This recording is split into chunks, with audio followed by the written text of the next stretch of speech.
اوزاعی رحمۃ اللہ علیہ نے 3 صدی کے مسلمانوں کو فرمایا تھا کہ اللہ تو قادر ہے نا،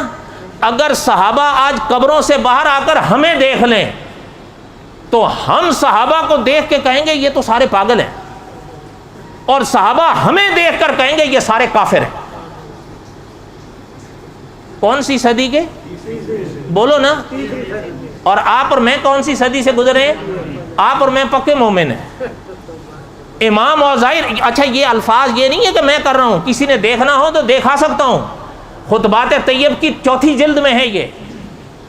اور یہ بات بھی مولانا طیب صاحب رحمۃ اللہ علیہ کی نقل کر رہا ہوں، اور وہ خود فرما رہے ہیں کہ ہم نے یہ بات اپنے استاد حضرت شیخ الہند سے سنی، اور حضرت شیخ الہند فرماتے تھے کہ ہمیں یہ بات مولانا قاسم نانوتوی جو ان کے استاد تھے انہوں نے کہی۔ اچھا اگلی بات سنو،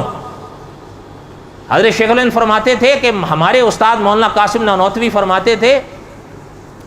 کہ اگر اب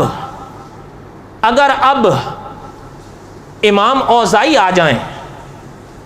اب اگر امام اوزاعی، صحابہ تو بہت آگے کا مقام ہے نا، اب اگر امام اوزاعی آ جائیں یا امام غزالی آ جائیں، وہ ہمیں دیکھ لیں، ہم بعین ہی ان کو کہیں گے یہ سارے پاگل ہیں، اور وہ ہمیں دیکھ کے کہیں گے یہ سارے کافر ہیں۔ بلکہ الفاظ لکھے کہ استاد فرماتے تھے کہ وہ کہیں گے کہ جو دین اسلام صحابہ ہمیں دے کے گئے تھے وہ تو ان میں نہیں ہے، یہ پتہ نہیں کون سی مخلوق ہے۔ اور پھر آگے سننا، حضرت شیخ الہند فرماتے تھے، یہ بات بھی پرانے دور کی ہے، فرمایا اب اگر ہمارے استاد قبروں سے آ جائیں اور ہمیں دیکھ لیں تو ہمیں دیکھ کے وہ کہیں گے کہ بھائی یہ کچھ بھی ہو سکتے ہیں، یہ مسلمان نہیں ہے۔